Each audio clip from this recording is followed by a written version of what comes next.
Hey everybody, welcome back to RPG Imaginings. Today I have an unboxing of a recently released scenario that has been actually out for, the scenario itself has been out for a long time, but it just became available via POD on DriveThru, and so this package is from Lightning Source, and this is a one evening scenario, but it's really well produced, and it has a really interesting concept, and so I wanted to showcase it here on the channel. And so don't worry, I will forewarn you when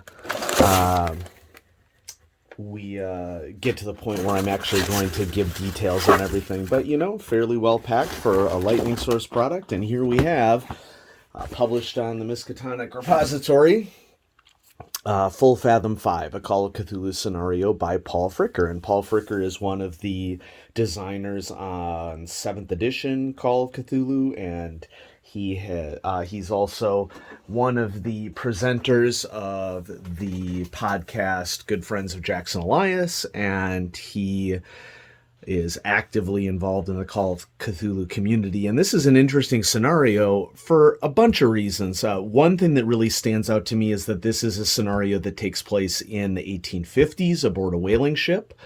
This is a scenario that is designed to have many alternatives for characters if they perish or go insane, so that the story can continue to go.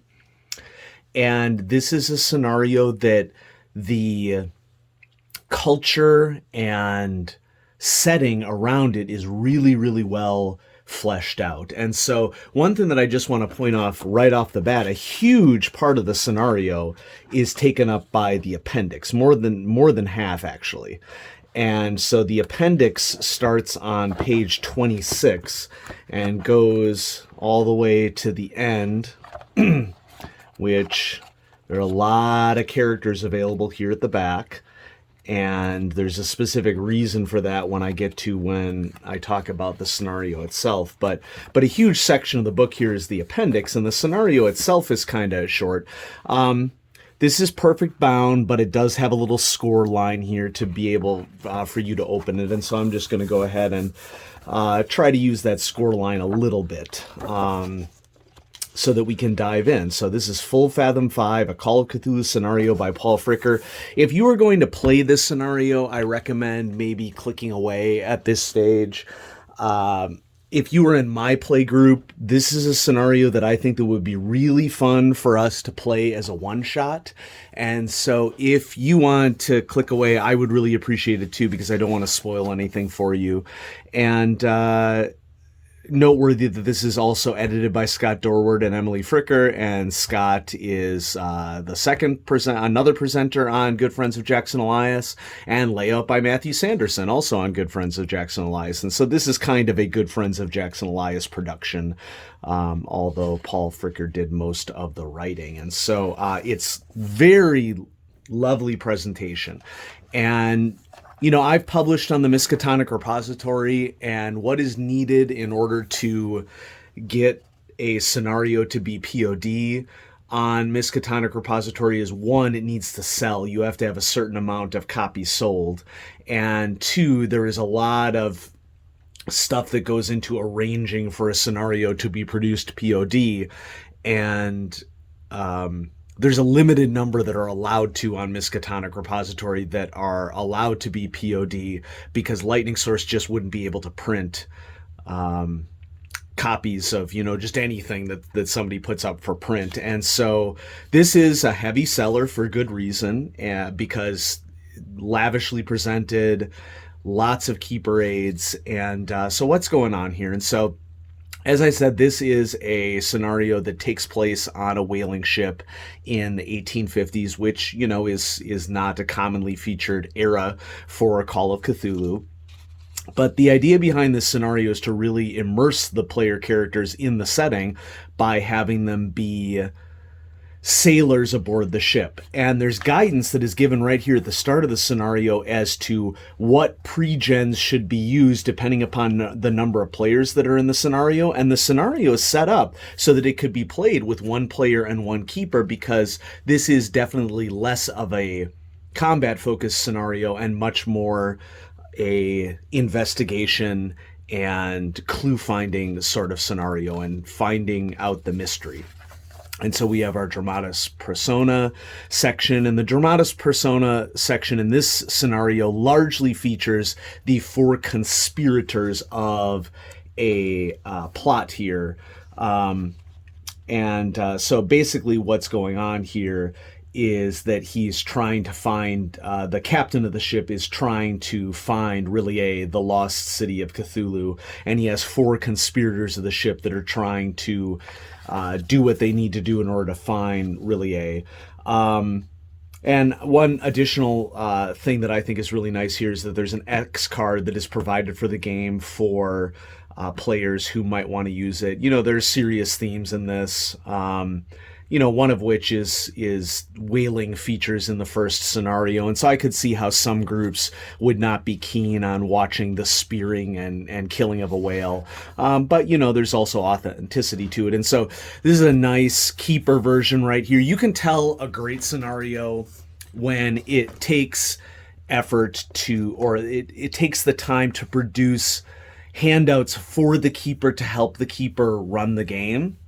And this has several that I want to point out. The first of which is this crew manifest, in which the conspirators are separated apart from the likely player characters, are separated apart with many of the other crew of the ship, so that keepers can get an idea of who is in what section, because there are a lot of characters to keep track of here.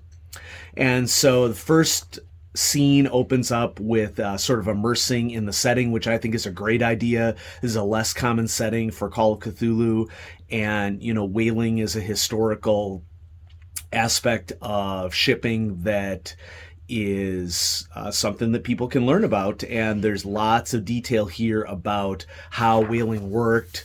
They're going to try to spear a whale in this first scenario, and then mythos doing started transpiring. And so the ship is called the Barclay, and there's a variety of details as to, you know, what in this section about what the co-conspirators want to do, what they're afraid of, what sort of crazy mythosness stuff is happening here, and how the Great Cthulhu is tapping into people's dreams and engaging in murders. And so there's this series of murders that happens in this scenario, one of which could involve a player character. And it, you know, would have the player character then coming to terms with them having murdered someone and not remembering it. And yeah, a lot of guidelines on that. There would be a burial then after this first murder. There's a second murder. Guidelines on who amongst the crew to choose for the second murder. And then a third murder that eventually results in a herald of Rillier arising.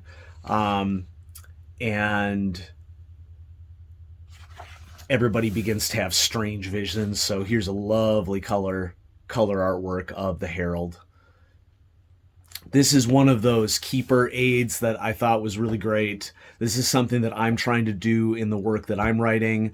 I've already published one scenario on Miskatonic Repository test subjects, and I'm in the process of working on a encounter location that could be an addition to test subjects, or could just stand alone as an encounter location that any keeper could do as a one-shot or fit into a campaign.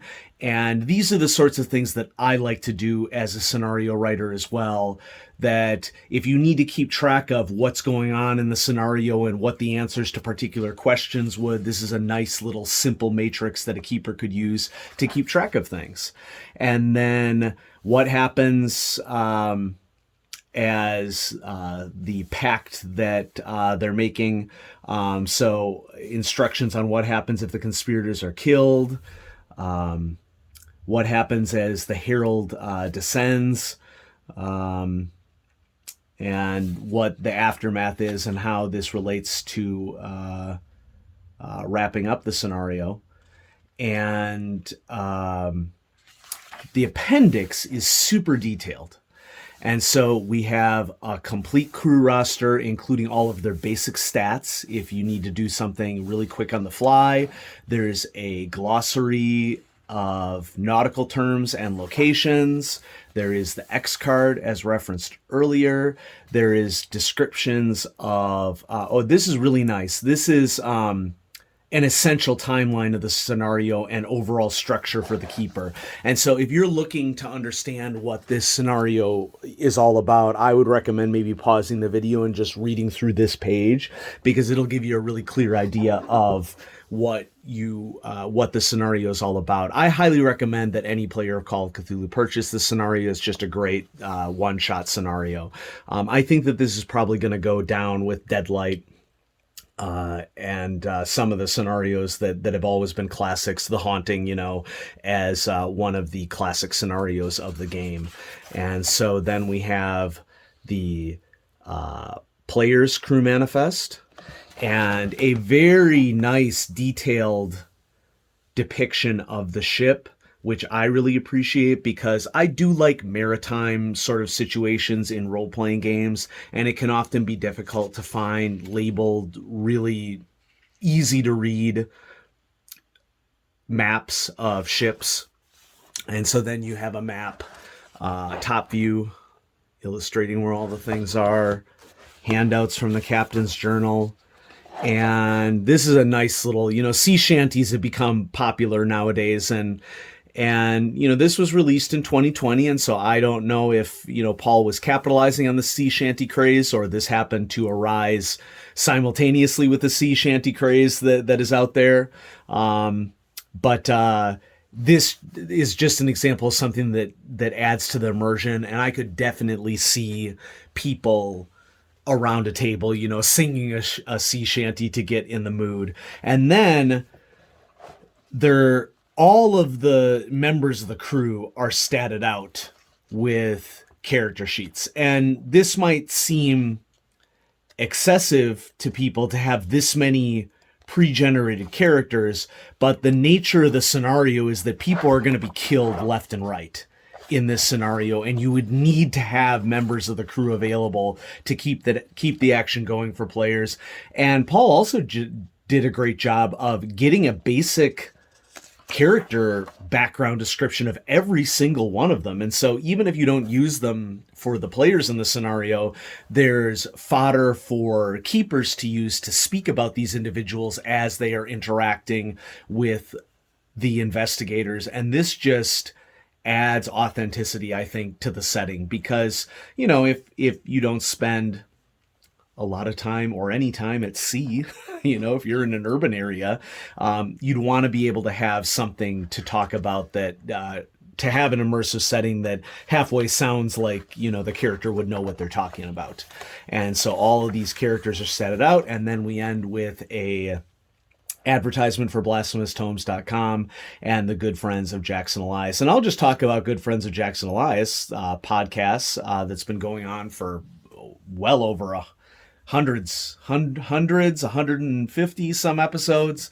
It's a great listen, and backing Good Friends of Jackson Elias is a really, really good value at any level, because they will send you a copy of their little zine, Blasphemous Tomes, periodically for free, just from being a backer. And so, you can conceivably back at the dollar level, and, once a year or so, you'll receive a little zine, and you're also supporting the podcast. And so I highly recommend that for people. And so there it is, full Fathom 5, just received it in the mail.